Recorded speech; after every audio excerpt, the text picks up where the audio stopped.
Okay, we'll call this meeting to order. Let's stand and recite the pledge.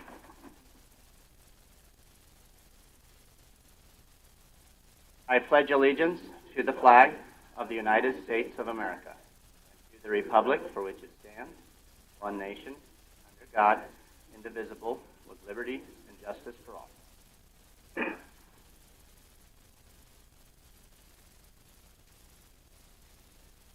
Let's pray. We recognize our dependence on you and ask for your help in making this meeting productive. We pray for clear minds, efficient communication, and effective problem solving. Brief moment for your own intentions. And a motion to approve the agenda. I'll move to approve. Second. Motion and a second to approve the agenda. Any discussion to that motion? Hearing none, all those in favor say aye. Aye. Opposed, same sign. Motion carries. Opportunity for public comment. There's those of you wishing to come forward for public comment. If you're here to speak on behalf of the TIF, which is in item C2 in planning, I'd just wait for that a moment on the agenda, if you would, please. Anything for public comment? Anything for public comment? Nobody coming forward. I'll close public comment at this time. Brings us to equalization. Is anybody... Equalization Director is gone today. The report is in here. Is there any questions from the Commission on that report or comments?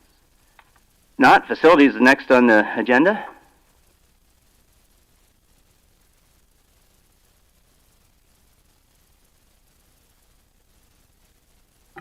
Good morning, Commission. Ben Petrocco, Meade County Facilities Director here, just with a quick report on some of our workload for the month of January. We had another busy month with work orders and several ongoing projects. Some of our larger projects included replacing the flooring in the Sheriff's Office public entryway. We are also working on replacing the flooring in the jail public entryway, as well as removing the plastic chairs and replacing them with wall-mounted benches and hardware to help prevent the new flooring from getting damaged as easily. Those chairs are pretty rough on the floor with them getting scooted around all the time in there. So those chairs are also very old, and somebody could pick them up and throw them at somebody. That's very true. Bench won't.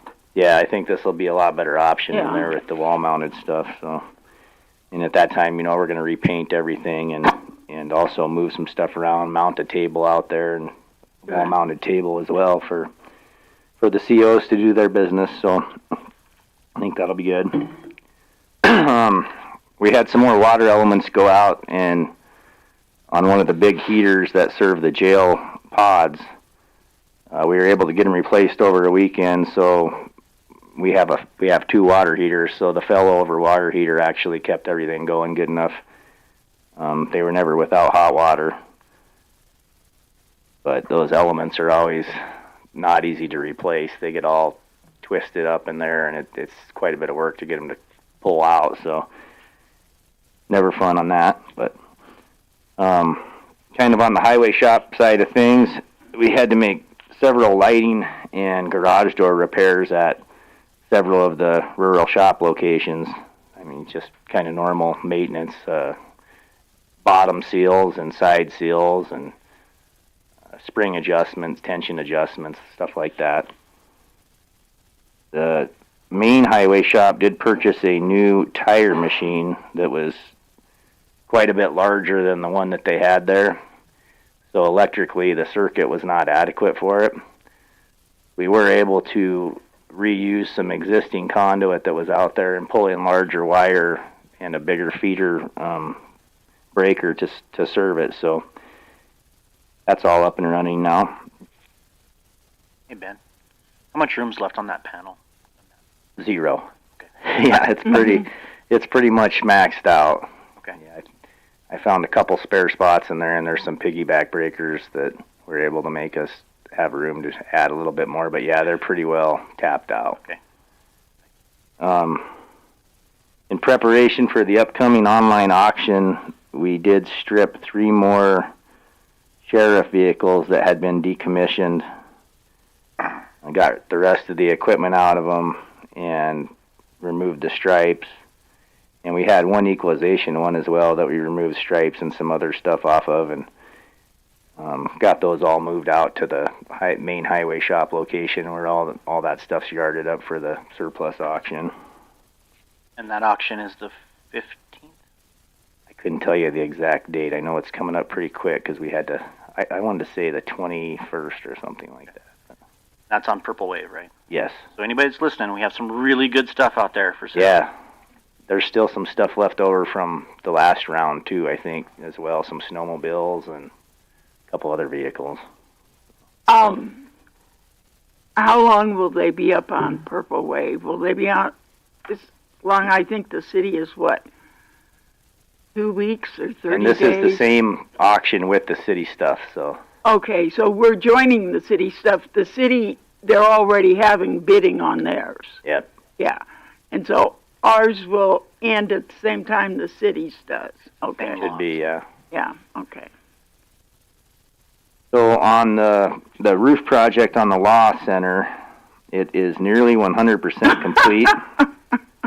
We just have a few punch items on the gutters that we're trying to work out, and then that thing will be finalized. But all the metal's on, snow guards are on, gutters on.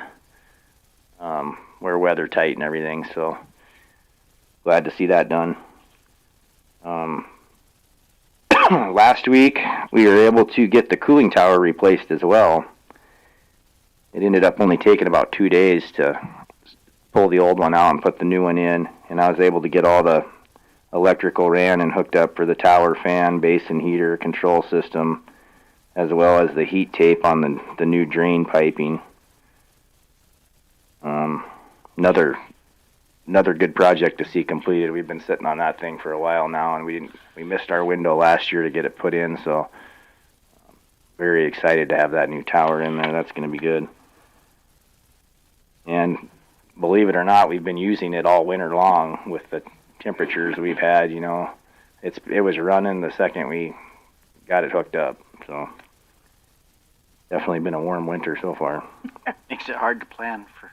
Yeah. Down Well, it worked out where we had, some nice outdoor weather to do the project, and we went without air conditioning for a day or two in the jail, but it wasn't a real big deal. I guess that's kind of all I have to report for our larger projects for January time frame. Does anybody have any questions for me on anything? Any questions for Mr. Petrocco? My only comment is we're so lucky that you know how to do so many of these projects. As you talk and you do that, I think, gee, I wish everybody was as handy, Yeah. Well, Your wife I'm blessed has to have gotta a good love crew with me too that helps do a lot of that stuff too. But Yeah. I mean, when you've worked here long enough, you've done a little bit of all of it. So Yeah, I know Jamie and all of them are, great. Any other questions? Thank you, Ben. Thanks. Human resources.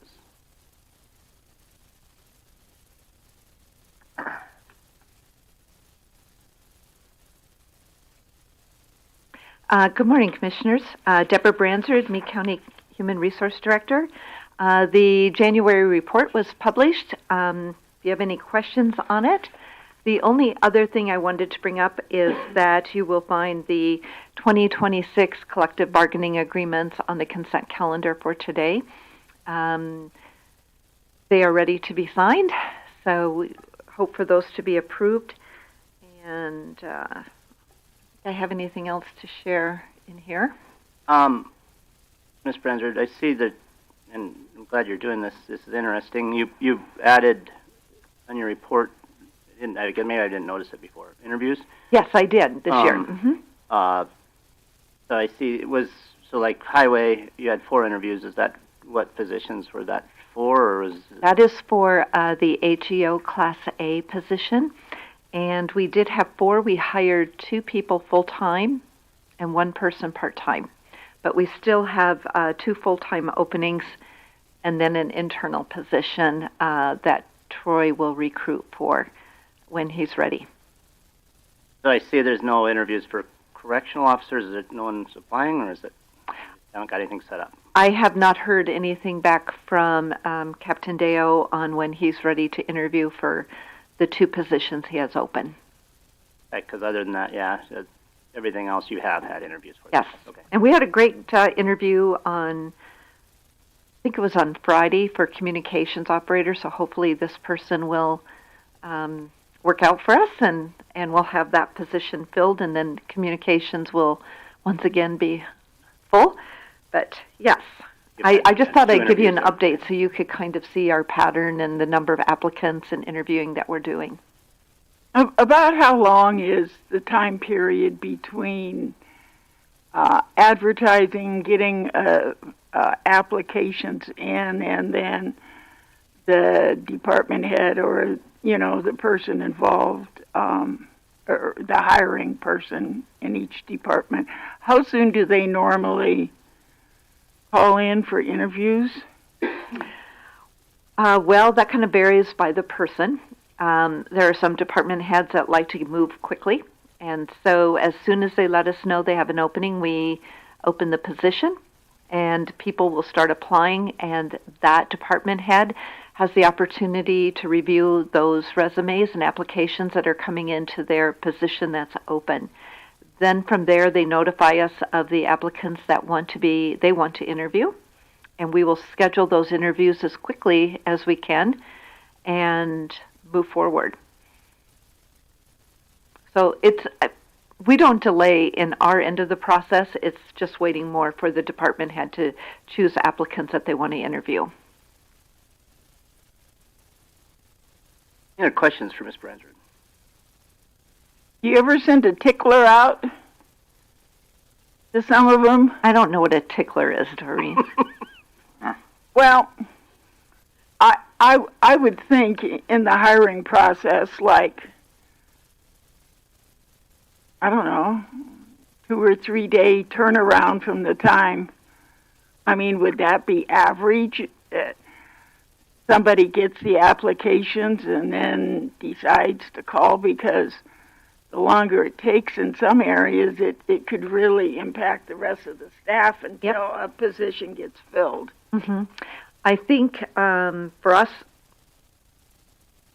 most of our department heads, Troy will kind of go by weather and when he's ready to kind of bounce up again, and if he has any work that's going on that he feels he needs more people. Jail could be depending on the orientation of the person he needs, a male or a female officer in that role. But generally, I would have to say the department heads are pretty good when they see key candidates that they feel are well qualified for an interview. Don't know if that's a tickler, though. Okay. Well, I would think maybe if, just my opinion, maybe the other commissioners wouldn't agree, but if you send applications out to department head and say you haven't heard back within, like, say, 72 hours or whatever, send a tickler to say, let's get the interview process moving. Mm-hmm. Yeah. They all have access on Jazz HR, so they're put in there where they can go in and access any time of the day they want to review those applications. And, yeah, it's kind of a personality thing, I guess. Thank you. Any other questions for Ms. Bransford? Well, thank you, Deborah. Okay. Just IT.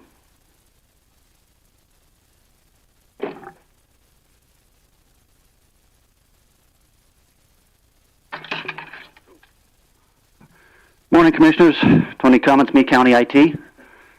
Don't have a whole lot to report this morning. KPIs, the work orders on average, though January didn't feel like it. Felt like it was a lot busier, primarily because of all the open projects that we have going on. I wish I had better news this morning on the migration. We ran into a couple of bugs that we're stepping on, so we're about 95% done with that. We're trying to do our due diligence to make sure that the DNS stuff doesn't cause too much of an issue when we switch over and people lose access to email, etc. Obviously, we'll be doing it on a weekend. On my cyber hygiene report, you'll probably notice there's a couple of new graphics up there, and that's leaning back towards the new malicious domain blocking system that we have now. I have insight into the network, and it's pulling up some really interesting reports. And I hope to get better KPIs and that kind of stuff as I become more familiar with it, and what kind of information that you guys I think would be relevant to see in a public forum, etc. But you can see for those graphics there, even before. The greatest thing about this is that the request gets sent out from the computer, and if it's a malicious request, it gets dropped. The end user doesn't even know about it. It doesn't come back to our system. So we're a lot better position than we were, a couple of months back. I'm seeing huge numbers of DNS requests getting dropped, so that tells me there's a lot of malicious websites out there that the county is not aware of, and we don't have the resources to monitor, manage, etc. And so the Akamai system itself, the automated system, is doing a tremendous job for us in that respect. And that's the 410,000 number?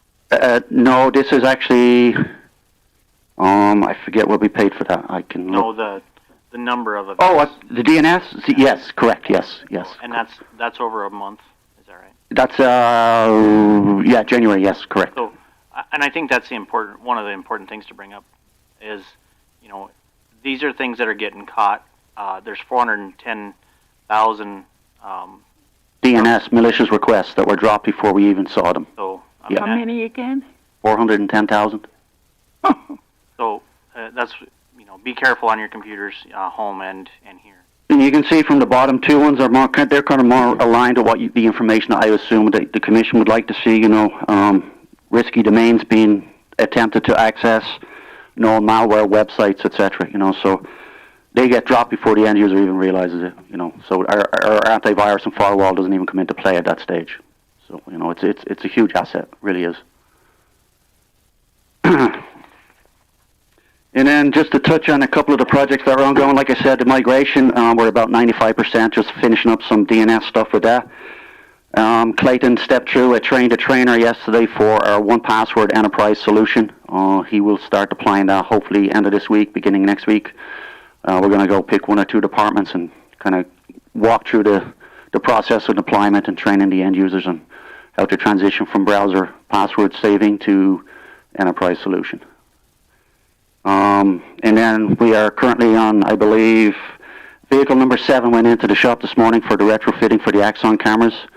So I'll be getting that back probably tomorrow or the day after to configure that seventh vehicle with the new router and all the configuration that goes with the camera system.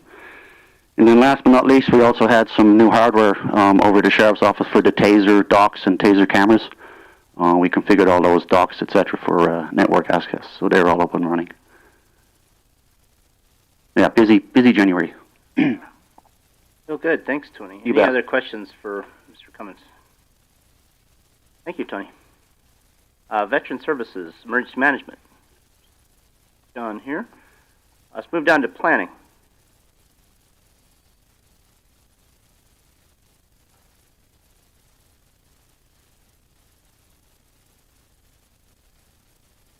Morning, Commissioners. Tanya Vig, Planning Director. For the month of January, we took in 41 total permits and license applications. It's broken down on the KPI for you what all was taken in per those. Staff had some happenings this month. Darla and Anine presented a Beacon GIS software training in Rapid City for Black Hills Association of Realtors. I attended South Dakota Public Land Surveyors Conference in Deadwood, where I presented with Lawrence County Planning Director Amber Volk on zoning versus non-zoning, and how our plats are processed between the two counties, how we review our stuff. January planning meeting, 3 variances were denied, 1 was approved, 2 preliminary plats were approved, and 3 finals were approved. GIS, we took in 11 addresses, were created or altered. Emergency service number, boundary, and association roads were updated in the northwest area of Sturgis. And factor maps were created for equalization to show county, Sturgis, and I-90 corridors. We did something different this quarter or this month. We did a permit report type that did the description, the fees taken in, the project costs and the permits, just to kind of give you an idea where we fall every month for annual fees or annual brought in. Other than that, everything seems to be about this. Any other questions on the other reports or something else you want to see different? I really like those. Oh, thank you. I hope they didn't take a lot of extra time. Nope. Darla has been diving into iWorks and figuring out the program and doing reports, and so we're tuning it in. Any other questions for Ms. Vig? Commissioner Wazorek, I don't always do this, but you guys have been pretty busy with planning committee. Give us some update. Yeah, actually, February was the shortest meeting in the 12 years I've been involved in planning. And, so, like I said, I wasn't sure if it was calm before the storm or we have quite a bit in the pipeline. It's just kind of some of them weren't ready.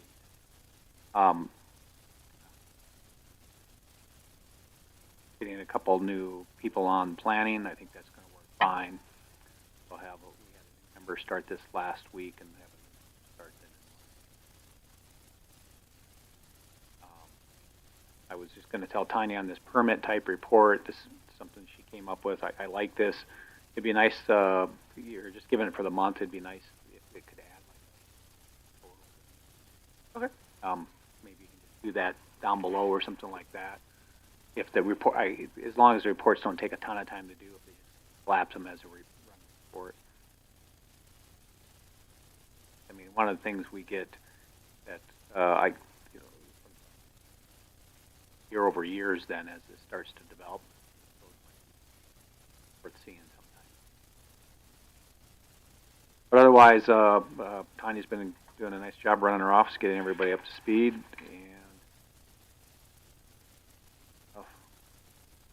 so far keeping our head above water. Thank you. Any questions, comments for planning or planning committee? Thank you, Ms. Big. Yep, thank you. It brings us down to C2 on the agenda, which is the tax increment district. Would a representative for that want to come forward? I'll give you 15 minutes to explain the TIF, and then I will open it up to proponents and opponents. Mr. Chair, if I could, before it commences, during one of the early meetings on this TIF, a member of the public questioned whether I have a conflict hearing or deciding this TIF because I own property approximately a mile and a half away. My property doesn't touch on 220th, which this would be an improvement to 220th. At that point, I told the person from the audience I didn't see that I had a conflict. I asked the planning board to make a determination whether they saw I had a conflict. Because under the statute, the board can make a determination I shouldn't hear it, and so I'm asking this board whether they think I should partake or not. I don't believe I have a conflict, but if this board thinks I do, of course. Thank you for bringing that forward, Commissioner Wazorek. Is there a commissioner that thinks that there is a conflict with Commissioner Wazorek sitting and taking part in action on this agenda item? I don't believe you do. It's just because you're a landowner in the area.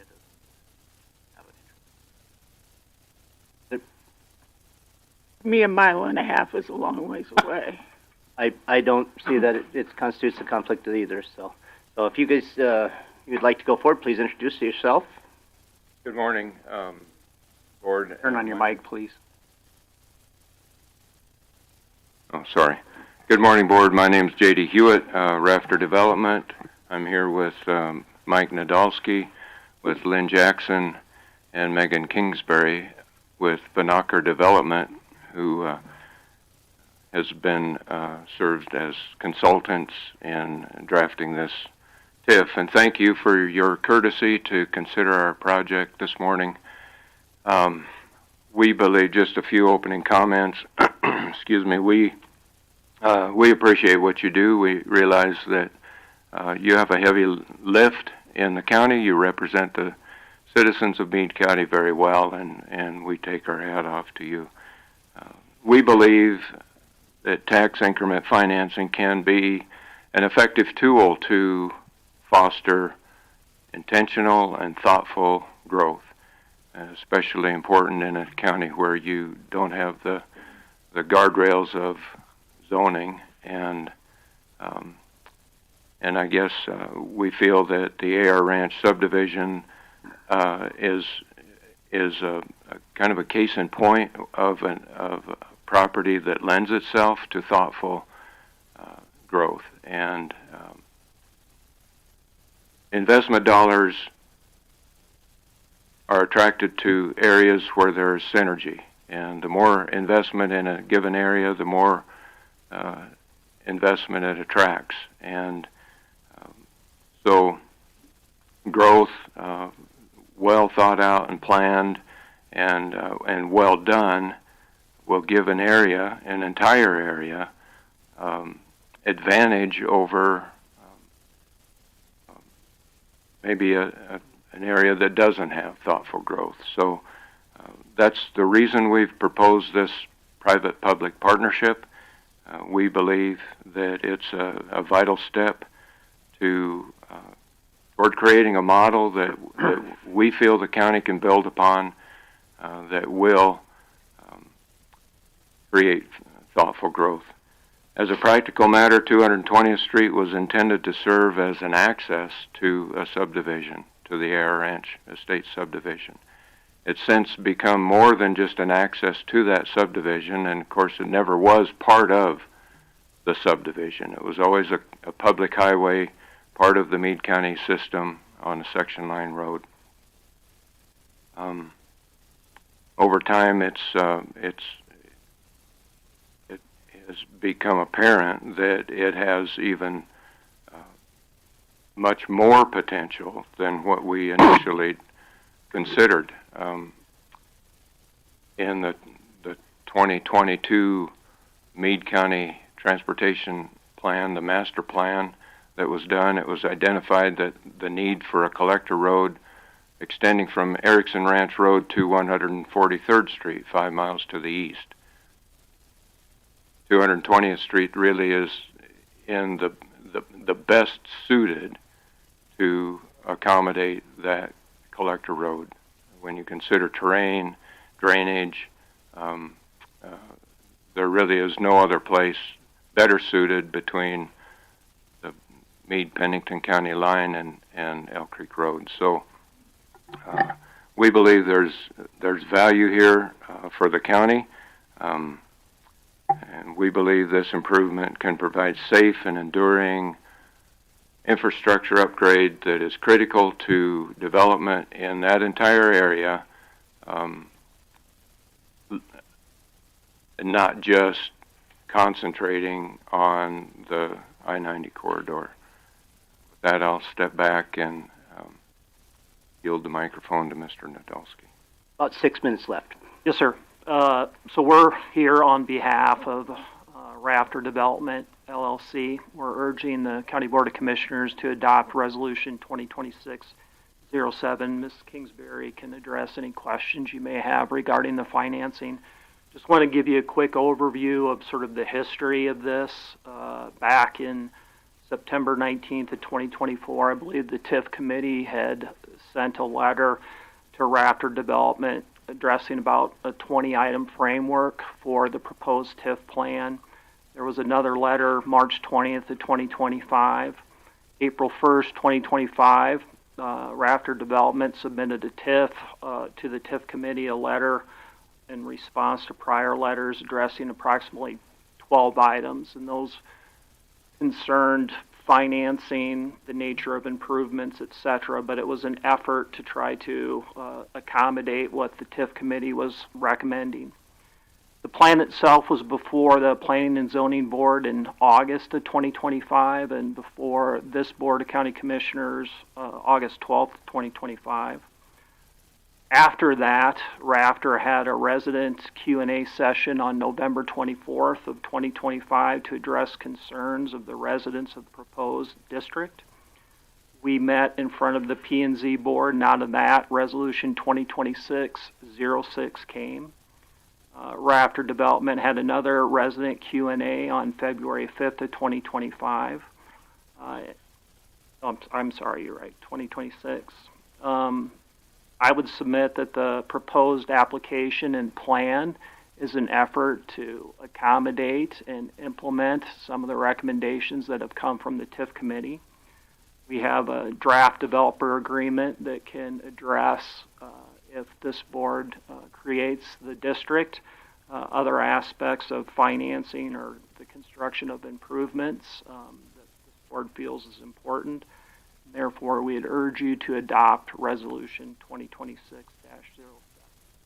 I'll leave our remaining time for any questions you may have of us. Thank you, Mr. Niedzegolski. I'll take proponent and opponent questions, testimony first, and then I'll open it up to the commission questions. I did pause the time. There's about 4 minutes left. Anything else that you guys have before we open it up? I don't believe so. Okay. Thank you for your time. I'll open this up now to, if you guys like to step down and allow room for the microphone, please. I'm going to open this up to proponent and opponent testimony on this agenda item and this TIF. Any proponents of this TIF, if you'd like to come forward now, proponents of this TIF, if you'd like to come forward. Those in favor of this TIF.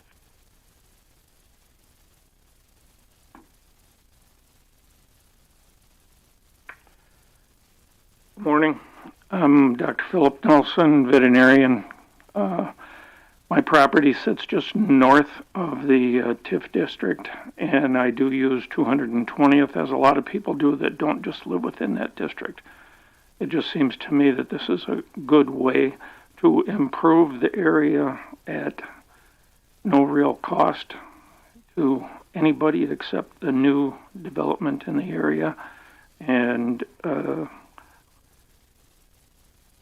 the way I have, before this came along, I didn't really understand TIFs, and I spent some time trying to figure out what was going on. I've known about TIFs for many, many years, but I never spent any time looking into it. And once I did, I decided that this seemed to be the absolute best way to get development going in an area, and at essentially no cost to anyone, taking the increase in the tax base and paying for that development of the infrastructure. So nobody's at risk here except the developer, and I just think it's the best thing that we can do for the area. It's going to improve things, so that's... Thank you, Dr. Nelson. And I did not mention before, I'll allow 3 minutes per person on proponent and opponent testimony. You did very well. Thank you. Any other proponents to this TIF?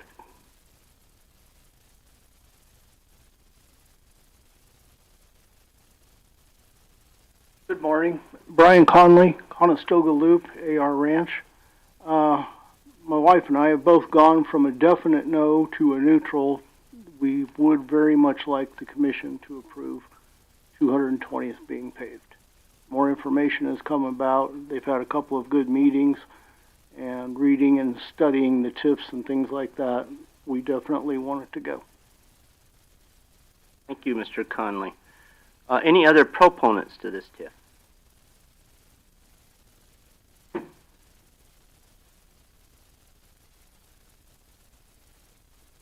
Hi, my name is Katie Rombo. I'm the treasurer of the HOA. I live in Riata Loop.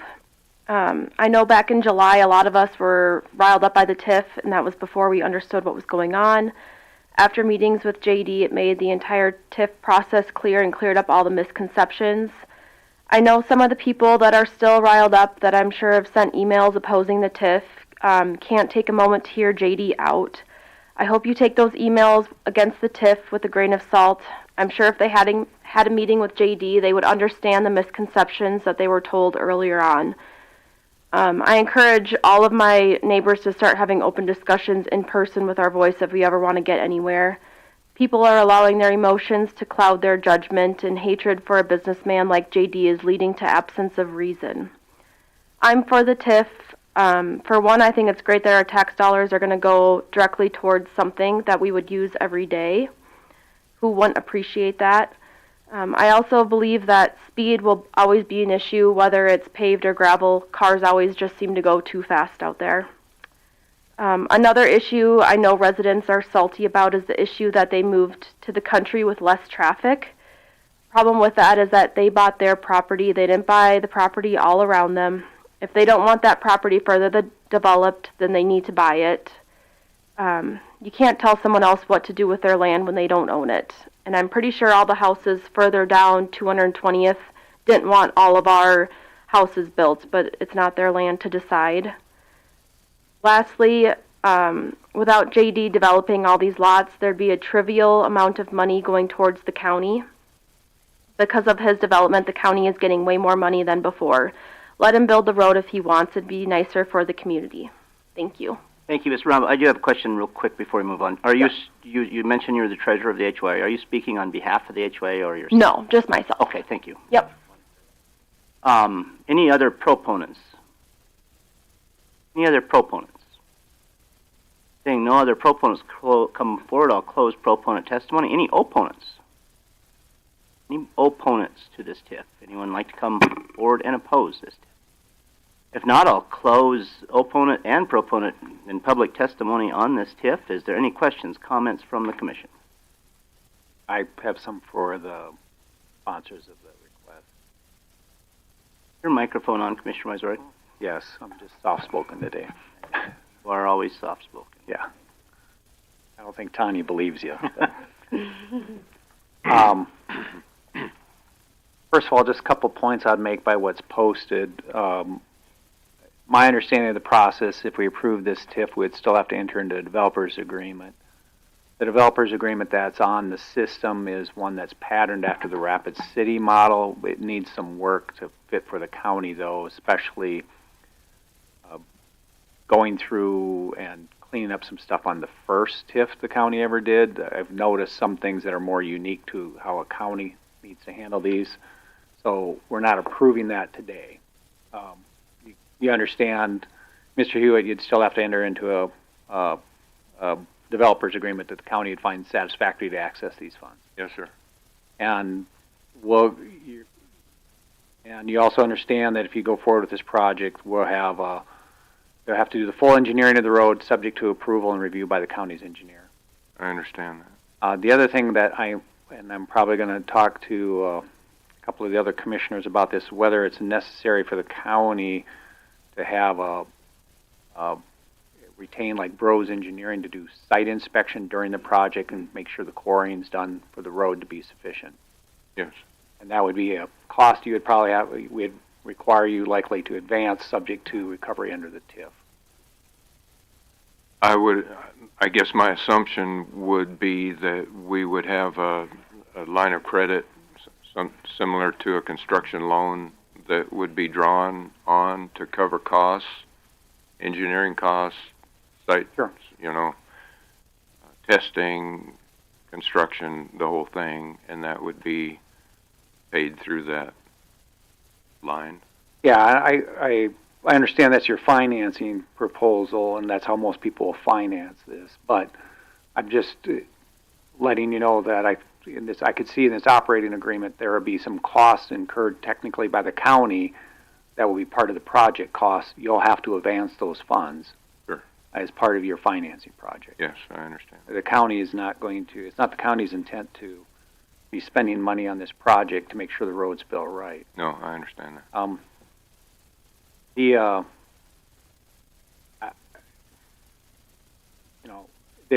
This 220th, I will just say, is really the only reasonable place, in my opinion, probably to put an east-west connector south of Erskine Ranch Road before essentially getting over the hump, and then there's a ridge that moves through there. We can't go further south. Then you have to go a couple more miles, and there is a spot where you can probably put another east-west connector, probably about 5-6 miles south of that. But the terrain doesn't allow these, and I speak for myself, but I think Mr. Liggett and I have talked about this before, that 220th is a road that we've always seen that needs to be put through and modernized, just by the dynamics of the growth. I will tell you that didn't surprise me that someday 220th will be paved. It's not something I expected to get paved this early. But the dynamic where I see this is it makes sense if you're willing to pave it and start us down that road. It makes sense to do it today, even though I think maybe it's a little earlier than the county would have probably seen it needed. So I generally support the project, but I just want to make sure you understand the obligations of some of these cost issues. Yeah, those costs are included in the financial proposal. They're a line item in our budget, assuming we estimated correctly. Well, that's always. And finally, you understand that this will be we requiring this to be publicly bid, just like Sure. it was a state government project, so we get low bidder. I do understand.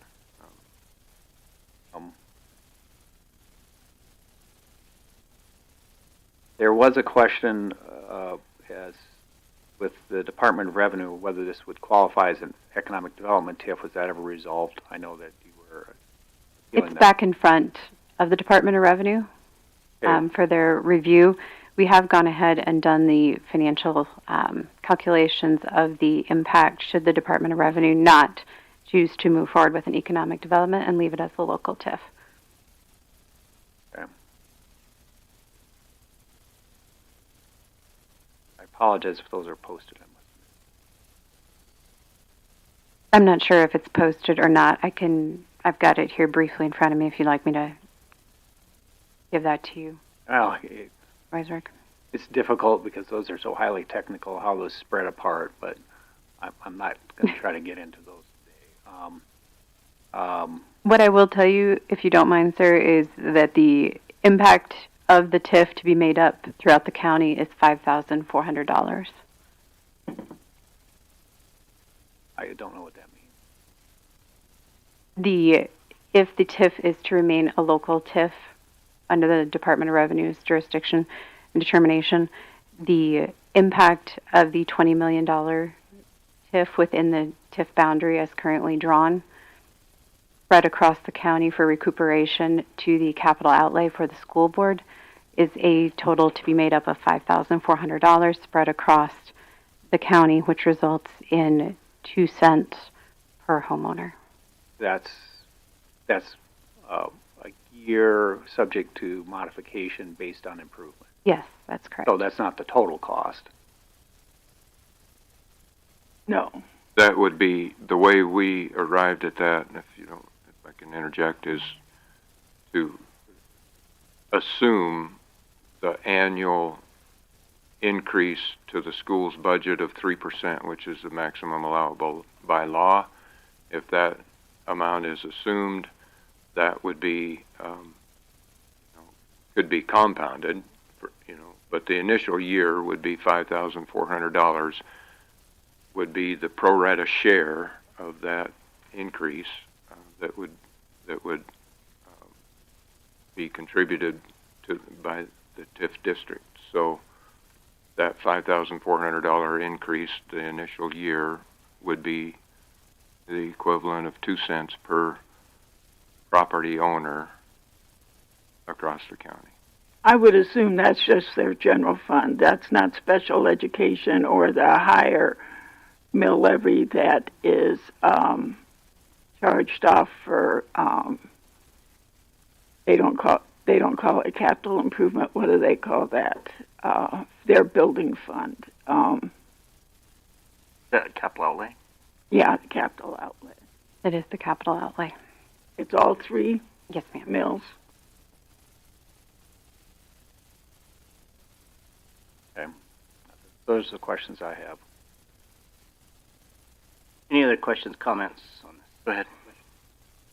Well, I guess, it's no surprise that I have questions about it. First of all, I was surprised to see you back so soon since we denied this TIF just a few months ago, and it has not gotten approval through planning. I was really taken back by one of the speakers who said, denial of this has to do with hatred for the developer. And I thought, my God,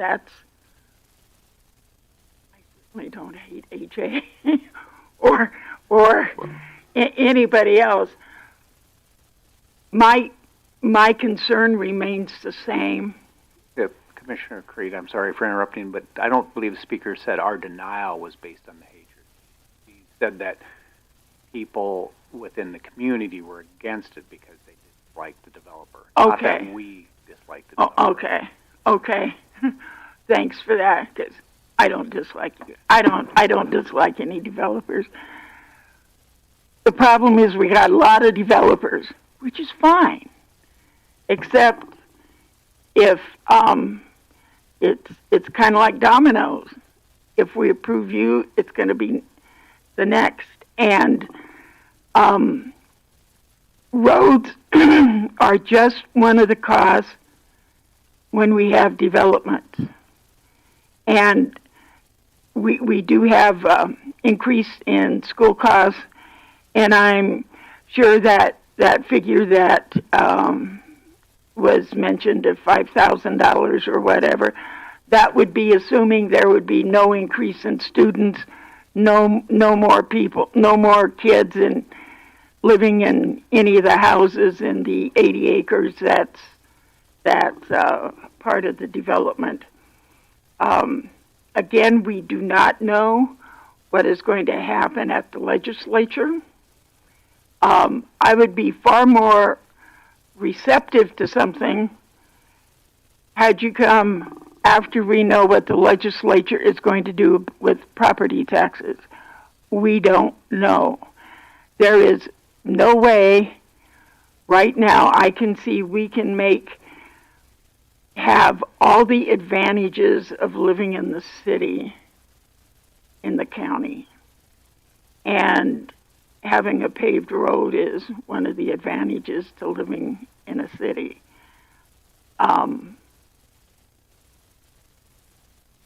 If you want to build the road, great. I would tack on additional costs for those lots that you're going to be developing in those 80 acres to pay for it. We cannot have a patchwork of a couple of miles of paved road here for this developer, and then another developer, and another developer. And if I say yes to one, I don't know how, when Mr. Caskey or to any of the others come in, the Blairs come in, it's going to be a continual. There was some question as far as if everyone understood what a TIF was.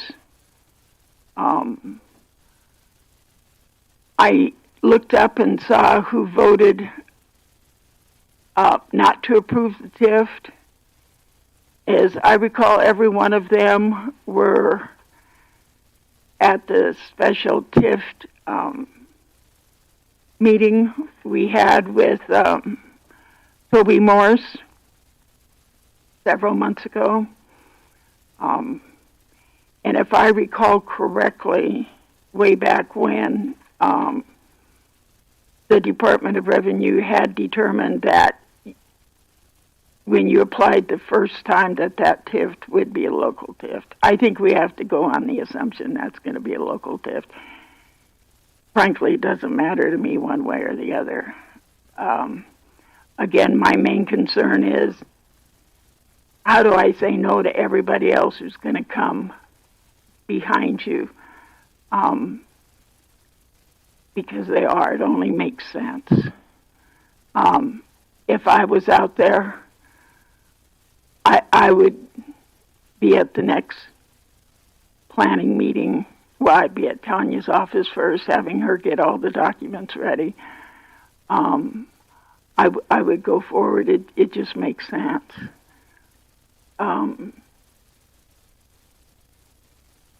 That's all I have to say. Any other questions from the commission? Comments? I have a couple. So on just a question, can we decide to vote on whether it's local or economic? Because I don't know if we...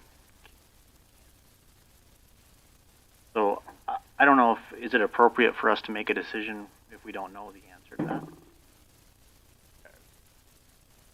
certainly it doesn't. It's not unusual that decide on a TIF without that being determined. Me, I don't.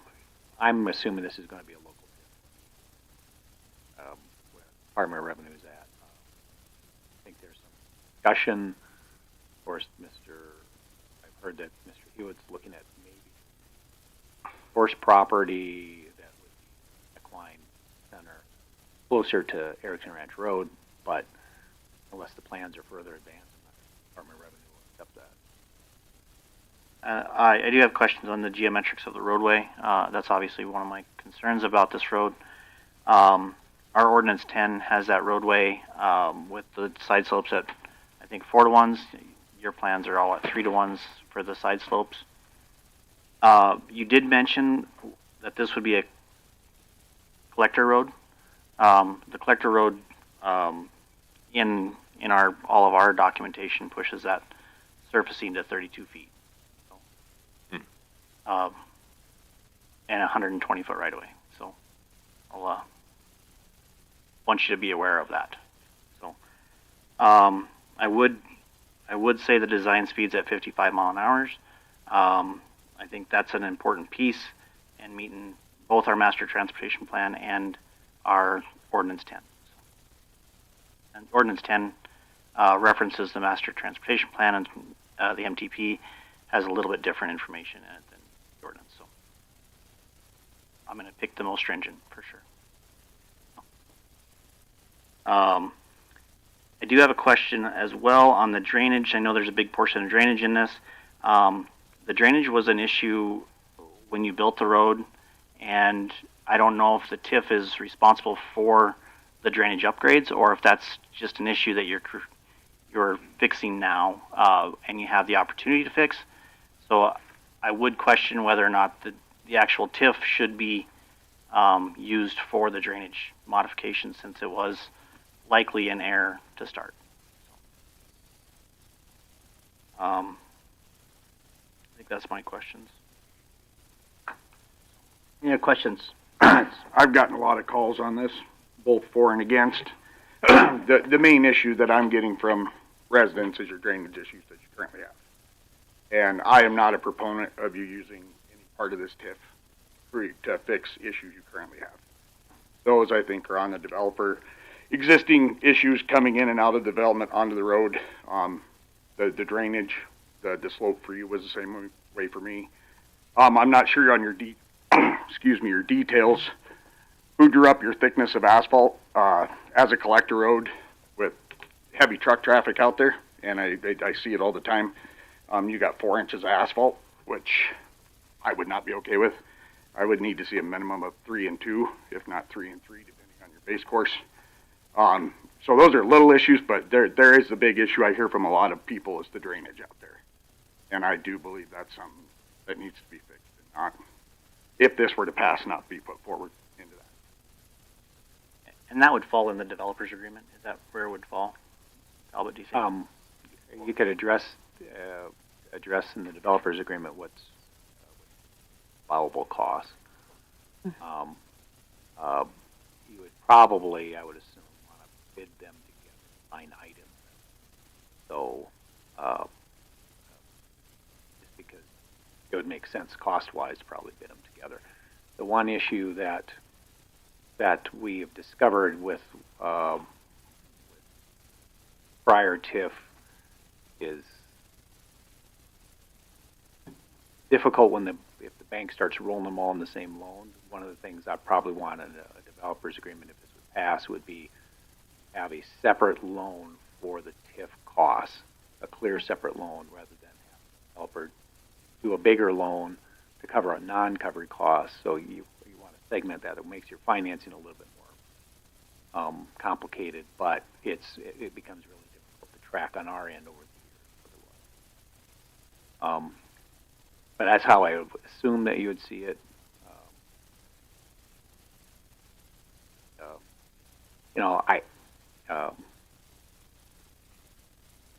The developer can't defend himself. I think part of that drainage issue was a result of a engineer on the original project they're no longer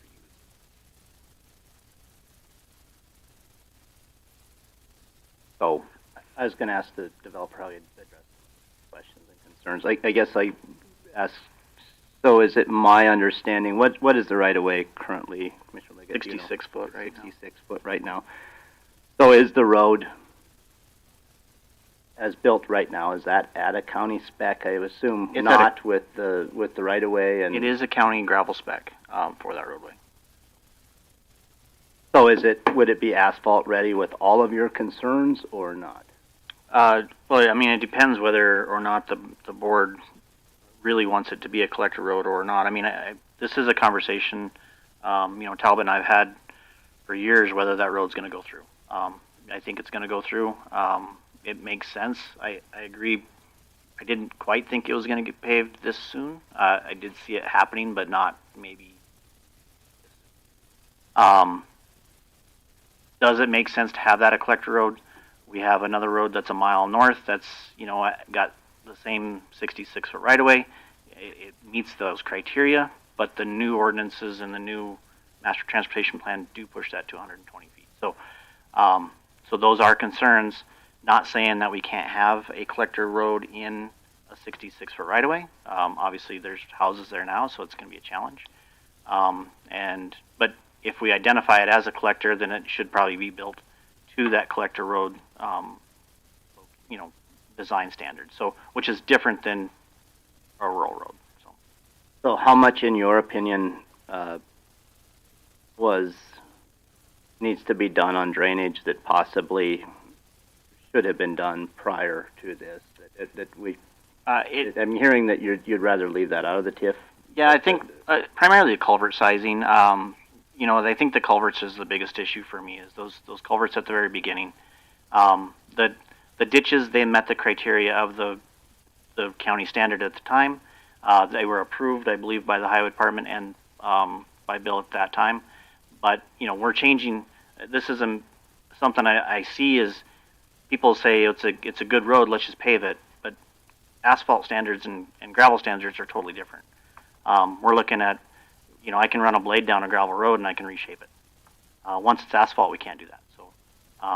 So I have issues with some of that. I think the ditches are my concern. If we're going to change to an asphalt roadway, I would like to see 4-to-1 slopes coming off that road.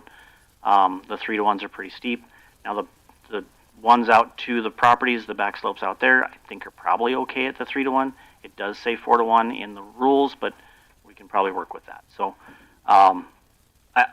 the information that was provided just doesn't provide me enough information on how that would look. And I know that there's red lines in here, and there's this was the original plan, so I get where you're going with that, and you're just trying to get it to see if it's going to be a TIF before you put in additional funds, and I understand. I'll offer you guys maybe 5 minutes for some rebuttals to some of these questions and concerns. I'm going to start off just by saying that I would agree that some of these other subsequent concerns that you have would be appropriate to put in the developer agreement under the appropriate article. And so I think that that's something separate than just passing the resolution to create the TIF district. And how that's going to be sliced up is something that we can come to terms with as far as the developer agreement. And I'll let JD or Megan talk about any of other issues that were brought up. Thank you. I guess in terms of the drainage, seems to be the major concern. As Mr. Wazori mentioned, those were engineered initially. And I'm not an engineer. I don't know what kind of arc studies they use, but they definitely did fall within the parameters given the geographical area surrounding the property. However, my understanding is partially that, as you mentioned, Rich, gravel road is drainage on a gravel road is much different than drainage on a paved road. And so we went back and re-engineered those based on a paved surface. The wider that paved surface is, the more drainage you need. And I'm not at all opposed to seeing a 4-to-1 slope. I think that'd be safer, be more aesthetically, conducive to being maintained and so forth. So I think that would be I think that would be plausible. But to carve out drainage just as a line item, I don't think is quite accurate. This road was built to county specs at the time. We did have drainage issues. We went back and spent another $175,000 to correct those issues. Since then, we've had very little water retention. I think by and large those issues were dealt with. But so that would be my thought about that. In terms of the idea that that other developers may come, to me the thing that sets this apart is that this is not a subdivision road. This is a public highway, and it was initially put in to access the subdivision, not part of the subdivision. And so as such, this is a proposal to improve a public infrastructure. I think there's a litmus test there that could be used going forward. As I said earlier, I think this can be a model for the county to and attract private investment. Private-public partnerships are successful most of the time. So,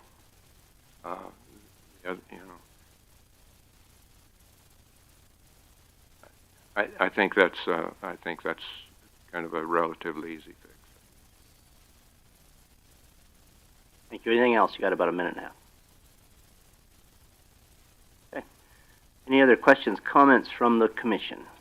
My only other comment, I think, this was like $1.8 million. Is that right, where we're at on this? Well, that's including the financing. That's assuming you don't pay anything back for 5 years, so you compound interest. The total cost is about $700,000 plus contingency, plus engineering and so forth. So for the county, I mean, this is an issue that we have in the county. Is to pave that road now is $1 million, right? To pave that in 20 years when it needs to be paved, or 15 years when it needs to be paved, that's probably a $5 million project. So for me to make a decision, I'm looking at what's the best bang for the buck for the county. Right now, you're willing to put the funds up for that project. If it works, great. You get your money back. If it doesn't work, you're on the hook for it. So that's not the case if the county takes that road and we, in 15 years want to pave that road, or it has a traffic demand of, 1,000 cars a day on it, which, is a possibility. And at that point, then the county's on the hook for making those upgrades. So to me, it does make sense. It's just, it's like 5 years too early. But that on the flip side is that's a savings to the county in that 5 years. So that's part of our motivation for being here again. To be honest, 5 years ago there wasn't one house built out there, and 3 years ago we talked about paving that road. The cost was a fraction, going to be about a third what it is today. So when is the right time? I don't know. One thing, it's kind of like Mike Tyson said, everybody has a plan until he gets punched in the nose. Any other questions, comments from the commission? Rich, you brought up what it would cost in 20 years, and I guess my concern also is if just that small stretch is paved. The county has not had the best of luck with a paved road holding up 20 years. And if that's the only stretch that's paved, what do you think the likelihood of it, the way it's currently engineered, it will even be in a suitable condition in 20 years. You know, I think it'll be good, Doreen, and the reason is, you know, like Talbot mentioned, we'll have some outside inspection on that to make sure it does get built correctly. When developers build roads and the municipalities or governments don't, you know, make sure that the information is correct, I'm not saying that all of them are that way, but some of them do maybe, you know, cheat a little bit. And I think that's, even when we started gravel crushing, you know, we used to just rely on the gravel crushers to give us their numbers. We've done all third party now. So the gravel crushing companies, they give us a number. We also check that. And we just sold a pile of gravel that was junk. So there's reasons for those. So I think the base won't be bad. The foundation's not going to be bad. You know, it's going to need, you know, work in 10 years. It'll need a chip seal, right? So those are maintenance issues that we have on all of our roads. So I don't think that isn't really my concern.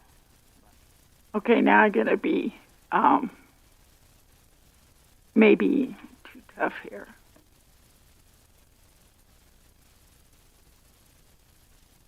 You guys aren't going to be around next year and the year after. And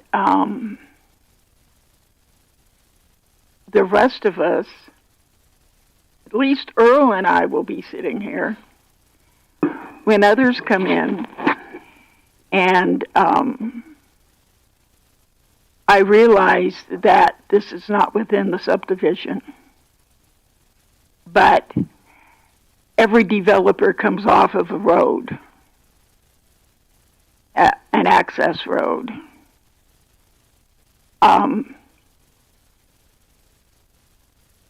We will be the ones sitting here having to say yay or nay all the way down the line. And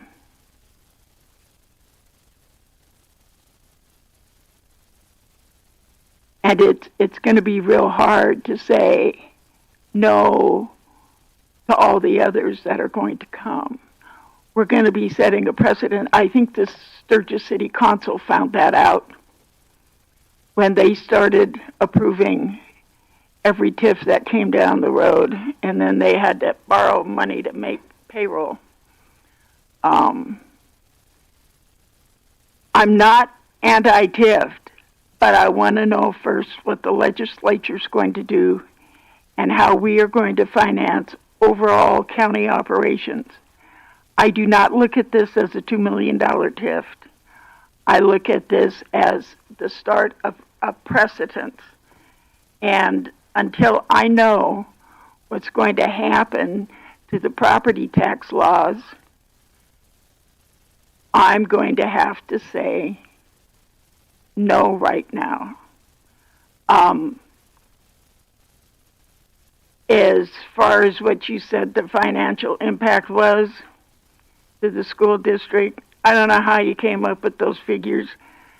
I do not recall everything that you had in the initial packet, except I do recall part of the financial gain that you proposed at the time was the county was going to make all this money in sales tax, and yet the county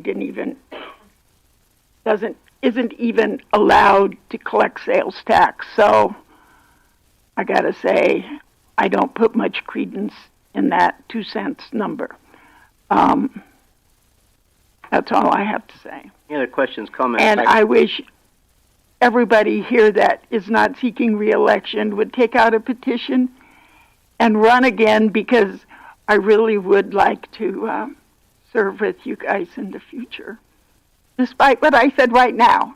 Okay. We're all good friends. I do have a couple comments. First, it's disingenuous to compare us, what's proposed here, to how Sturgis is handled. We're not lending these guys the money to do the project like Sturgis did. They didn't do that in all cases. Well, yeah. Well, we're not doing it in any case. No, you got that right. And we're not paying for interior roads. We're not doing any of that. And the thing is, we've had a lot of developers in the last 12 years I've been on planning come in and build off of existing county roads and not want to improve the existing county road. He wants to improve the existing county road at his risk. It's remarkably different from what Sturgis is doing. It's not.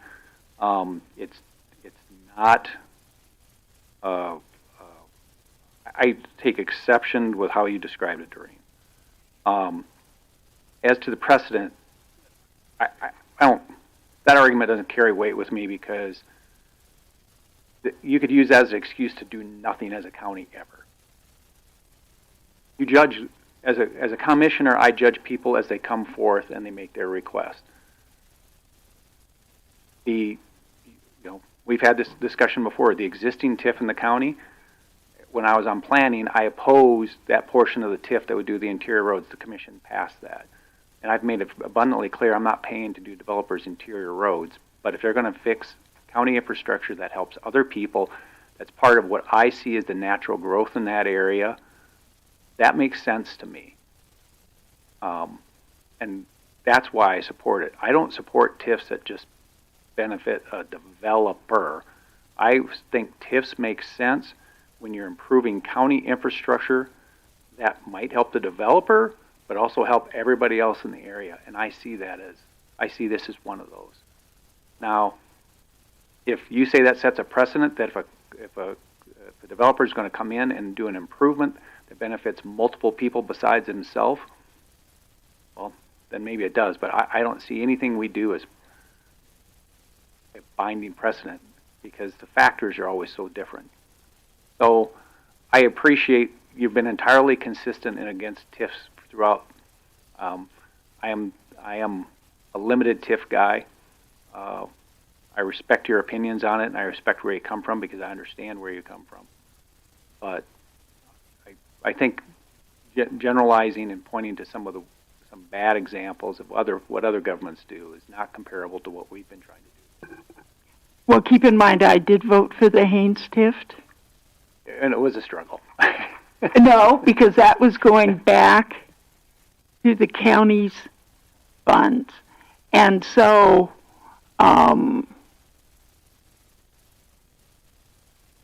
but yes, I changed my mind.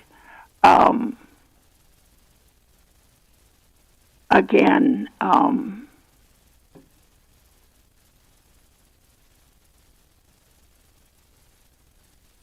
I feel I'm progressive, Talbot.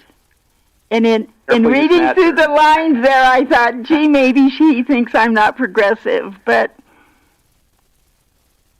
I believe I am. I want to make one thing abundantly clear. I don't think I'm progressive. I'm just realistic. Hey, is there any other questions, comments from the commission? I have a question for Talbot on the motion from planning. Yeah. The motion was to not approve, but if the commission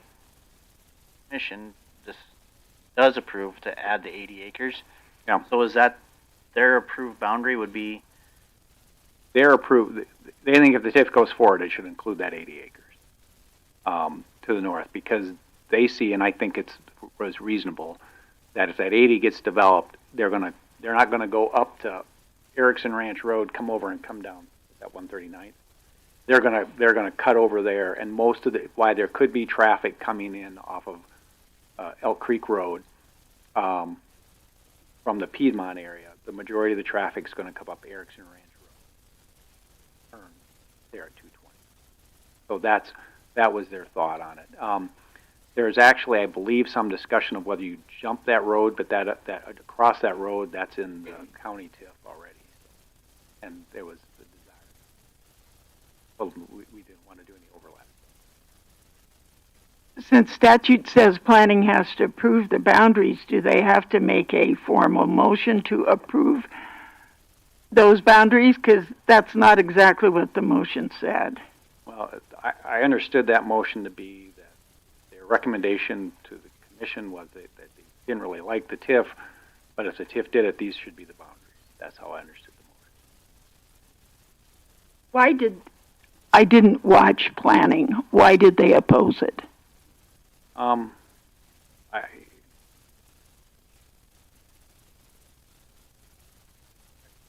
not sure I could articulate everybody's position on that. There was different positions on it. Some of it was just, there is at least a couple of planning members that don't like the way the statute is because they don't think they should make the call as to whether the county should do these types of things. And in fact, I know that you're talking about some different TIF stuff. I think there was actually some statutory changes where it would take it out of planning and push that stuff up to the governmental body. But there was some of that. There was other people that I think there's a couple on the planning that share your position, Doreen, that they don't believe in TIFs. No, that's not my position. Don't believe in most TIFs. Okay, we're not going to start a bickering back and forth. That is not my position. There was, if I'll interject, I was there in the audience, did not give testimony that day, but there was one member of planning, and you can correct me if I'm wrong, Commissioner Wojorek, one member of planning that would have liked it better had the road gone completely through from Erskine Ranch to Haynes Avenue. That possibility was taken away by our Haynes TIF because that Infinity Landing is included within our Haynes TIF. I believe it was the same member that said he would have preferred this TIF had Mr. Hewitt came in the very beginning before any development had started. I'm just trying to recap what some of the objections were for it, and those were, other than what Mr. Wojorek said, those were the two other ones that I can recall. Any other questions, comments? I'll just give this one has been a roller coaster, so to speak. In my thought process, I've been for and against this TIF. There is the biggest positive of this TIF is county infrastructure, and the possibility of getting county infrastructure taken care of and using a TIF to help us out. I am concerned with the drainage issues and whether we can get that approved and the cost of those drainage issues. And I guess whether the road was done right or not the first time, I could see the TIF going to pay for the asphalt. I guess there's an argument on what the asphalt should be, which is out of my knowledge. So, yeah, I've struggled with this whole time. There's no doubt, for and against. It's really a balancing act with emotionally which way I should go with this one. Obviously, we need infrastructure and we need improvements to those infrastructures. I think in TIFs in general, where we get government bodies get caught up is in the details, and that comes within the developer's agreement. So am I hearing you right, everything right, Mr. Hewitt? There's a lot of concerns with right-of-way, possibility with bigger culverts that may have to be met within the developer's agreement that you may have to put the bill on before the county would pay for the TIF. If I would be supportive of this TIF, I'll just say there's some of those things that I don't think the county should be liable for. So if I would support this TIF, unless we can get that worked out within the developer's agreement, I couldn't support the developer's agreement. So I'm just asking, I think we've been pretty clear from just in discussion today that some of that's going to have to be worked out, and there's additional cost that is going to have to be incurred by you before we would accept the developer's agreement. So is that I mean, we just will not waste our time and your expense of going through and getting the developer's agreement done if that's not if you're not aware of that and willing to do some of that. So again, as Mr. Leggett acknowledged, this road was built to county specs. It was approved by the county initially. There were some deficiencies that popped up we went back of our own volition and spent, like I said, nearly $200,000 to rectify those issues. Now, my understanding is that drainage requirements are higher for a paved surface than a gravel surface. I don't know how much of that contributes to the calculations. I guess I don't know. In general, my position would be that we have done what's necessary, what's been asked of us. I'm not saying that we wouldn't contribute some to those costs, but to the extent that those costs are due to the upgraded surface, the upgraded the width, if that's determined necessary, I don't know if we're talking really about going 120 foot right away. That probably includes our mailbox clusters, so that can create some issues. So things that are already done, our well house is right there. So, so I don't know what, I guess I envisioned this to continue to be a 66-foot right-of-way, just like Erskine Ranch Road or I think Erskine Ranch Road is, and Elk Creek Road.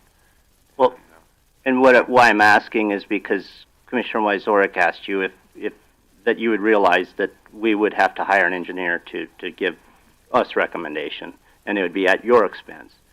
So my question, if you'd let me finish, sir, my question then is, would you be prepared if our engineer asked for bigger culverts, better drainage? That can get significantly expensive. So are you prepared for that? So those are we've already had this road re-engineered. Long Branch Engineering has completely re-engineered the road, but, maybe not 4-to-1 slopes. So with that caveat, they've also re-engineered the drainage. So I'm assuming, and we've included in our cost projections, engineer review for the county, I think 25 or 30,000. So we expect that you would, want a seat at the table. And all I'm saying is that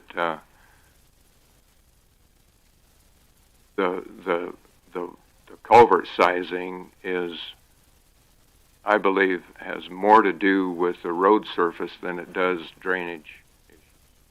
And that could likely be a memo from Long Branch saying that. You put the 200,000 in, and we're some of the issues that probably people are still saying is there was issues with the drainage. The county shouldn't be on the hook for those. You went and fixed those, but we don't. Maybe it's not very clear in any of the information that's been provided. You know what I mean? And it may be that Long Branch is able to say the increase in drainage capacity is due to the surfacing and not negligence of the road. Sure. I don't know that because it's not clear in any of the documentation. Yeah, that wasn't a question that we addressed. And the fear in all this, and I'll be completely honest, I shouldn't even say fear, but this road has to be right, no matter how we look at it. Sure. I'm not going to allow you to go in and just build a road, put some asphalt on it. You got asphalt, you're good to go. Sure. So if this does become a through road at some point in time, which we would assume, we don't know if it goes another mile, another 2 miles, if it just dead ends where it's at. The problem that you're looking at in any road surface is drive throughout Meade County, go throughout Pennington County. When these roads are not constructed to what they need to be, and I deal with this on a daily basis, so I'm just preaching for me, is it becomes a major headache with major additional costs. And so I think what everybody up here is stating to you is if the problems were fixed that we've heard about, great. We just need something on there to state that. If there's still issues that were not corrected, I'm not, and I don't think these guys are, comfortable enough to say we're going to pay for you to correct your previous mistakes with this money. But on the backside of it, whether it's a 66-foot road right away, 120-foot, whatever we have to do to meet our standards, it has to be able to, we don't want to come in 10 years and go, crap, this road isn't wide enough. we don't have enough right of way, we don't have enough whatever. So what the developers agreement, and I think what Gary is getting to is, we're going to run into some of these issues, and some of these issues could fall back on your pocketbook outside of this TIF. Especially if we find more and more drainage issues that were prevalent before now, going forward. Like I said, my big deal, which is the cost incurrence, is 4 inches of asphalt on a county road that I know is truck traffic, not enough. So that's something else I think that needs to be visited in the developers agreement. So there's just, like I said, there's a lot with these roads that it's not just coming in and throwing some asphalt on it, maybe throwing a culvert here or there. It's, if this road becomes a major thoroughfare road between Erskine Ranch and getting over, all the way to Haynes, you're gonna double, triple, quadruple your traffic. And we want to make sure that the bones of this road starting out are going to be something that the county wants to take over. That we're not going to, in 10 years, go, crap, it's a tear it apart and rebuild it. So that's where I think where everybody's trying to get to, and the understanding is there are some issues here that I do think need to be ironed out a little bit. And like I said, the right of way and stuff like that, I mean, that's something we probably got to look at pretty heavily and make sure that 66 foot is enough, or if we need to follow our own, our own specs and everything. And then, like I said, the drainage, if Long Branch has come in and said, hey, well, it's good enough right now where it's at and we can run with this, then if that's in a memo, that's at least something in writing for us. And I think that's my challenge. I just haven't seen those, so speculation. Like I said, I'm with Talbot. I like what you're trying to do. I truly do. I like the fact that you're trying to improve, something in the county. It's not just going for a subdivision, which is what we normally see. These roads all benefit every one of us. I mean, I drive those roads. I do a lot of work out in that part of the country. So I do like the process of it. I just think there is some stuff that needs to be addressed and cleared up a little bit. Okay, we're going to need, if there's no more questions, comments from the commission, I think it's clear, and that's where I'm at. I'm willing to let the project keep moving forward, but I don't know where the vote's going to go today, but I would be willing to let this project keep moving forward pending the agreement with the developers agreement, which obviously that's, having worked on one recently with Infinity Landing, the attention does get in the details, and it does get very hard. So that can be very time consuming. That alone can be very time consuming. So I think you're hearing our concerns as well as what we're going to need to see out of that developers agreement before that developers agreement is passed. Like I said, I have had a roller coaster of thoughts on this TIF back and forth from the beginning. I think it's fair to say it's for the county infrastructure, it's worth taking a look at and seeing what we can get done. So I don't want to see it killed today, if that's fair. But that developers agreement is going to get very important, and I would want to put a timeline on that developers agreement of when that needs to be done by. I don't know the appropriate time or date. What did we do with Infinity, Rich? Was that a year? Yeah, it seemed like it was. So, anyway, if there's no more comments, I'd entertain a motion for action.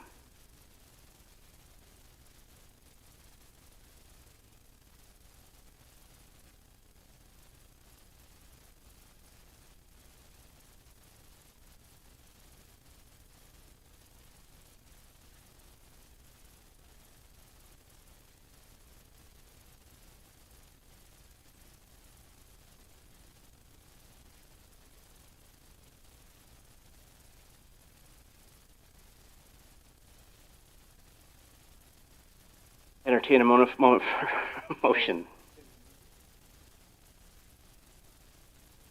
to make a motion, but why don't we take a 5-minute break? So That'd be fine. Yes, I want certainly. to double check some legals that we've got here. That would be great. We need a break anyway. Thank you.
believe we've discussed this tax increment district plenty. Is anybody ready to take action and make a motion on this?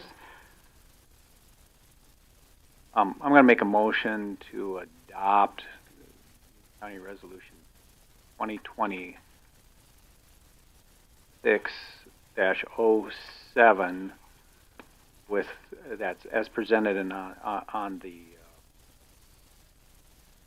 for today's meeting, with the change to add to it for the boundaries of the district under Section 1. Northwest quarter, southeast quarter, and the northeast quarter, southeast quarter, section 16, township 7 east, both of those quarters being of that.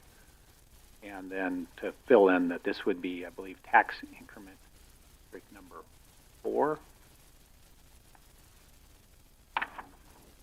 It would be 4. There was the. It would be 5. 5? Yeah, oh, 5. It'd be the 5 fifth tax one. increment district number 5. Commissioner, do you happen to have that motion written down that you could share with Secretary? Well, I do have it kind of written right That's there. what I was afraid of. It's, yeah. Yeah, so it's, yeah, there's just a couple blanks for the increment district number on 4 and 5, and then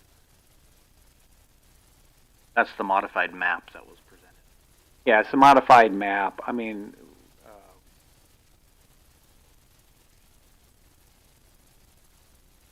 We can get the details as I'll long write as it- I'll everyone write it understands its intent and the motion. Would that, Commissioner Wizarka, do you have to ask, does that motion include pending approval of a developer's agreement? well, you know, this only creates the district. It doesn't approve the infrastructure or anything that's going to be subject to the district. It doesn't incorporate the plan, as I understand it. And This would create the district. The next step is to have a plan that goes through planning. But that would be the developer's agreement. If it can't be worked out. Option 2.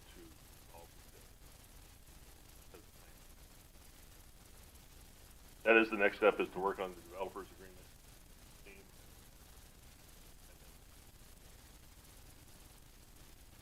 So essentially, could you grab a microphone, Mr. Kleberhead?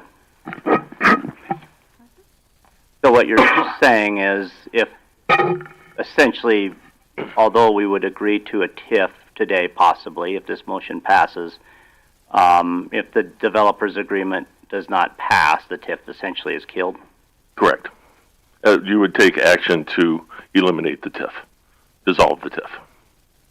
This will get revenue starting to do the numbers, and the team to work on the developer's agreement, incorporating the concepts that were discussed here today. Is that clear? I agree. Okay. Yeah, Therefore.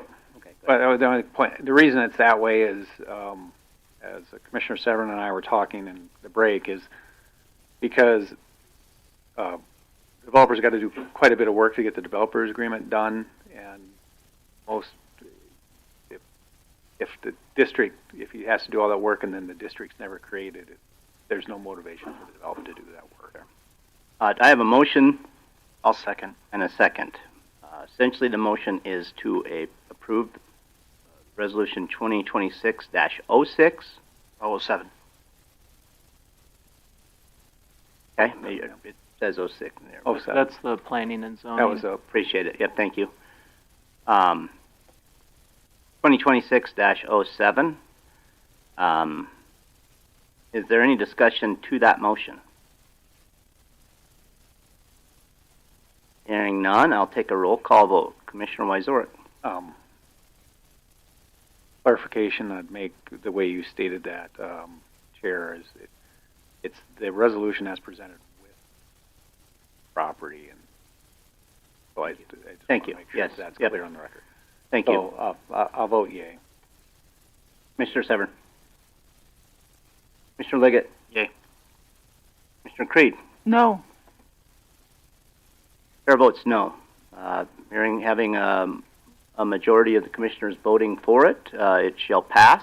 And I would like to assign Commissioner Severn and Commissioner Liggett to work with you guys on the developers agreement. They're the two highway liaisons, so I think that's appropriate. So, any commissioners object to that?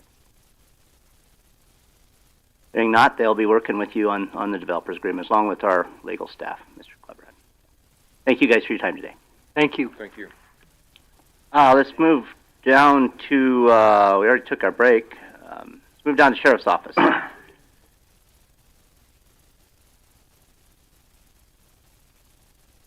More space for notes on this Oh, one. Sometimes I have note spots, but. Morning, West. Commissioners, Mr. Chairman. Just here to discuss briefly the updated office contract agreement with Game Fish and Parks. I believe it's an extension agreement to continue their lease of office space in our building. I have not heard from them if they want to continue that, but I assume that they do. I know there was discussion about them potentially moving to the state building, but I don't think that's the case as of right now. So just looking to get approval to continue that. I believe the rent is $350 a month, comes out to quarterly payments. well, I assume Cisco still is showing up to his desk. Well, he's not there yet. He's in field training, but Okay. eventually he will be. Okay. Yes, ma'am. Somebody is. They haven't vacated it. No, the supervisor's been using it recently, so yeah, we're good. Ken, you looked at this. You don't see any issue? Deputy State's Attorney just answered that he sees no legal issues for the record. Any other questions, comments, and/or action? I just like the fact that there's a CEO named Cisco. They don't call him the Cisco Kid then, do they? So I'll make a motion to approve or authorize the extension.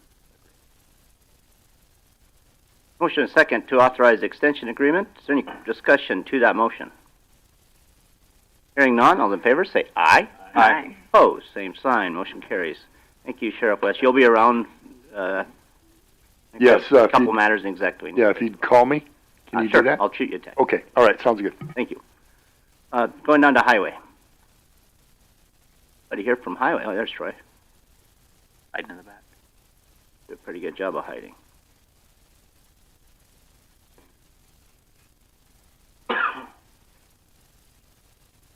Good morning, Commissioners. Troy Eastman, Highway Superintendent.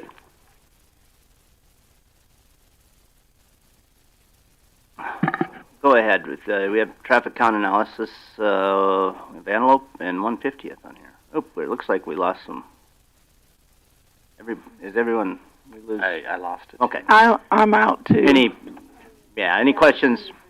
Okay. Any questions on those roads? Yeah. So Antelope Creek, 704 is the ADT on that road. Again, the average paved recommendation is at under 500. So yeah, we need. That's in your neck of the woods. It is. Right. We need to have some kind of.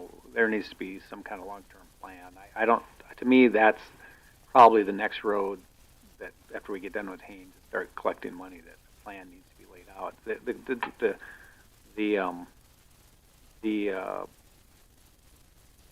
You know, supposedly the state's going to put together some money if that statute passes for infrastructure in that area. I don't know how much we'll get, but if we get any, it probably should be used for engineering that road for rebuild. Because that road, when it gets wet, when we get those drizzling rains, you get people can't control their cars. It turns into fucking mud. Just the clay is so bad. I mean,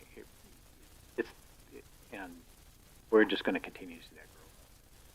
And we are looking at a base stabilization or something on that road this year, right? Yeah, that was our intent. We've worked our way down Elk Creek Road now to that intersection, and with all the growth and everything like that, it's been a problem, and we need to address it. So, yep. Do you still have a lot of truck traffic hauling to those landfills? Yes, we do. And we still can't do anything about that. Well, but load restrictions on or speed restrictions, I think, is all we could do. Maybe we need to have some speed restrictions for truck traffic. I don't know that those trucks are going down 150th horribly fast. I mean, they're Yeah, no, no, 150th and 224th aren't too bad, but when they get out on Antelope Creek coming down that hill, they do pick up some speed, which it just happens. But yeah, it's fast, and if it, you add in some wet conditions to it, I mean, it can get really ugly. That road is included in our load restrictions or weight restrictions. Well, yeah. There's a bridge on the north end too that you can't cross. That road is the other problem. I agree with everything said. That road is getting busier all the But time. it's also, those guys farm right around there too, and there's nothing, that they can do about that part of it as well. But not saying it's their equipment that is wrecking the road. It's just, you get the corn stalks that fill up culverts and the silting that happen. It's just, kind of like a perfect storm for a headache for me. Or maybe we can get Box Elder to annex it. Yeah, there we go. I like that. But we are looking at some treatment for that road, so maybe it'll hold together better. So, Well, it's not going to get rebuilt tomorrow, but I think it's just got to be high on the county's list. Well, I'm not on that road very often, but when I am, I've dodged those trucks going to that landfill, and it just irks the hell out of me because it's a rubber one has no bond and the other one has a $500 bond. Yeah. And they're adding a gravel pit. Oh, yeah, they're farther down there. And it's just, I just get my dander up about DANR. So yeah, this obviously is something we need to address and move forward. And it sounds like we put some money aside in assignments. I know we did on for the bridge is being looked at, as well as some base stabilization. And we've talked a few times. And we have been, gradually investing in that road with newer gravel and just trying to make it the best that we can. But we haven't, put all of our efforts into it like we plan on doing. So it's gotten better, but it still needs much more work. Yeah. All right, let's move down to the notice to bid gravel hauling, which is just we're just going to set a bid hearing. Is that correct? Yeah. Is that what you're doing here for someone to haul gravel for us? Yes, we'd like to be able to hire some, truckers, truck companies from the area throughout the county, wherever, just to help us with some of our bigger projects like this one we were just talking about, for example, and allow our crews to work, further out in the rural areas versus have to stop them to come do a project, then nothing gets done. And if we get any wet weather, I mean, there's more than we can handle with our own forces. So just to have some truckers lined up on contract so we can call them when we need to. So that would be doing just that. You just have them lined up and ready if you would need them. So it wouldn't necessarily mean we're hiring them. Is that correct? Yeah, absolutely. I mean, I would like to use them if we, the prices are right and it's, timing is right. I know everybody has schedules with their, with their full-time business that they do, but with some notice we could work it out to schedule, whether it's a week in advance, 2 weeks in advance, or an emergency situation, whatever happens. And let's keep in mind we have talked about this, but so it's not like we weren't ready, but we did assign that money for this. So if you are aware that this is coming up, visit with your liaisons, and so we can get that on the agenda so we can have a hearing for it. Okay. Yep. And there is money in our budget currently for gravel hauling, but this really frees up our team. Sure. And we run out of money pretty quick at $100,000 if we don't bid it. Mm-hmm. Okay. Any questions, comments on this? And/or action? I'll make a motion to approve the gravel hauling notice to bid. Bids will be due March 3rd. Is that right? That's what it says. And if you're approving this notice to bid, it'd be all with what's in this document, which is 10 a.m. March 3rd. Second. Motion is second to approve this notice to bid agreement. Any discussion to that motion? Hearing none, all in favor say aye. Aye. Opposed, same sign. Motion carries. E3, Joint Powers Maintenance and Encroachment Agreement. This is a project on New Underwood Road. It actually came to us last year, and it's a high friction surface treatment. What's called. It's basically like a chip seal in that corner with the dots they show. It's basically been a tough corner for people to stay on the road, so they identified these locations and asked us if we were willing to participate. And it couldn't hurt anything. It could use the whole road done like this if it was, good asphalt underneath of it, but whatever, it is what it is. And we have a 10% cost share. I believe it was $110,000 or $11,000. There's some more documentation. There we go. We looked at this last year, and we did not approve doing this last year, if I recall. Yeah, correct. So this was the, all right, so we voted to not do this project. The DOT apparently missed that memo and did the project. Was the road so rough I didn't notice it? It was actually a good section of the road, so it wasn't not a waste or anything. But I mean, it does improve the friction on that road, so we should. We haven't had a lot of ice this year. We don't know. So, I've traveled this way. My recommendation is to approve the $11,000 for it's the 10% of that cost. The work has been done. I think it was probably my guess is it was probably programmed to be done, and then they got our notice after it was done. So essentially, it's done. Yeah. And now they want their money. Yes.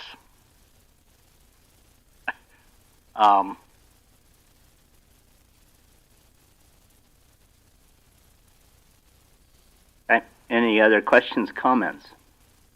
I'll make a motion. I'll second. Motion is second to approve. Any discussion to that motion?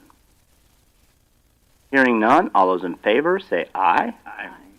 Opposed, same sign. Motion carries. Thank you, Troy.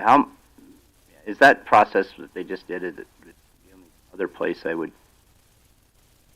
be the stop sign on Dale?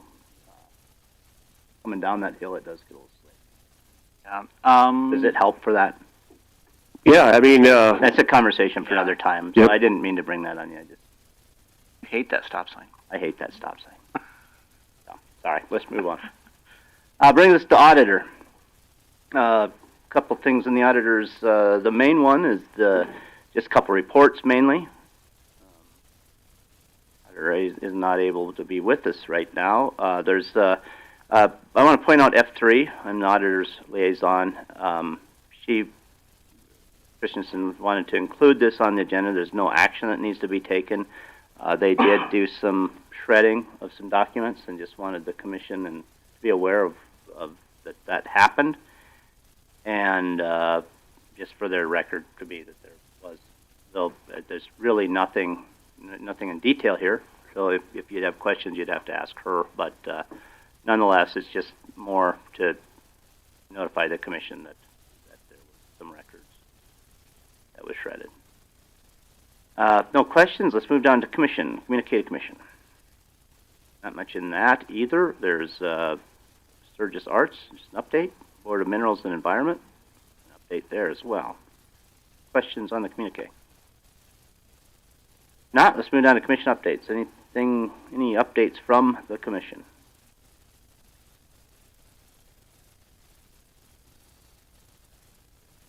Everybody's quiet right now. Just a quick update to Senate Bill 130, which is the bill to bring in some money to Meade County from the expansion of Ellsworth. I've been having some meetings with that group, Box Elder, Pennington County. I believe there's a representative from City Rapid on that group as well. It did get assigned to appropriations. Just keep awaiting word of when that's going to come up. I agreed to drive down if it worked out with my schedule and testify on behalf of Meade County.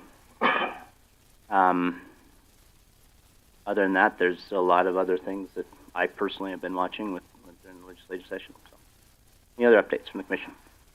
You know, I noticed Piedmont delegation is going down to Pier on Thursday to lobby on House Bill 1287. I read it.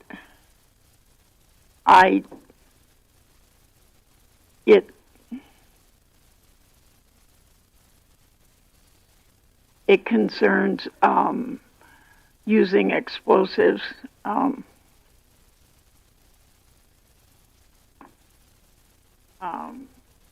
The only other thing is Tanya and I both went to a meeting last week on potential housing funds. But, you know, long ways from counting any money or picking any projects. Just to correct what is it's House Bill 1288. Oh, I think they had on there. But there is a cut. Yeah. You're talking about Representative Jorgensen bill with the blasting. Yeah, but I thought one was 1287. You could be right. One of them is 1280. Okay. So I guess I apologize. there's like the Jorgensen has a couple bills. Sure. The other legislators. Yeah. That was Commissioner Sever and I did have a meeting with Planning Director Vig and some folks on possibly looking at an ordinance for any other updates? I saw Treasurer Shrake walk in. Did you know if she needed something, Commissioner Creed? No, but she must have gotten called out. Let's move down to consent. Anything in consent or action on it? Do we need to, before we go to consent, we got the proposed commission meeting date. April? You have to take any formal action to adopt those? I thought we already did at the beginning of the year. Oh, they just haven't labeled proposed, so I didn't know. We took, which one are you on? I'm on, that's under commission update. So, but it calls for, it says action discussion, so. But I thought we already approved it, maybe they're just giving us the date, but. It could be something that did not get taken off of here. All right. That's not that I am aware of. If Ria was here, she may have forgotten to take that off of. I thought we agreed on that. We did already. Too. We did agree on that. The first meeting of the year, we agreed on that. Thanks for bringing that to my attention. I'll make a motion to approve the consent. Motion is second to approve the consent calendar. Any discussion to that motion? Hearing none, all in favor say aye. Aye. Opposed, same sign. Motion carries. We do need to go into exec for some contractual and personnel and legal. I get a motion to do so.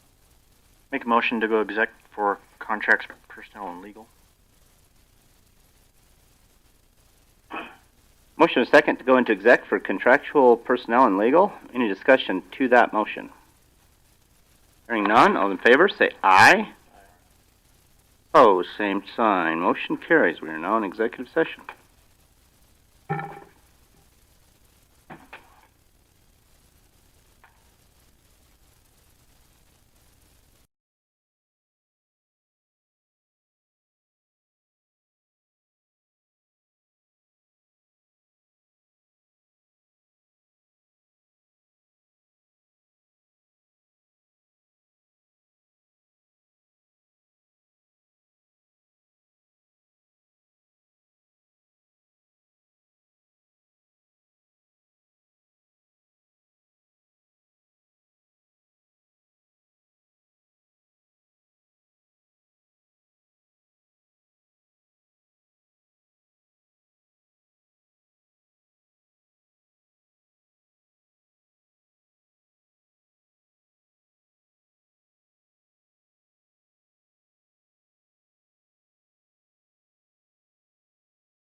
So Go when ahead. I go home, we I'm going to need to go screen. make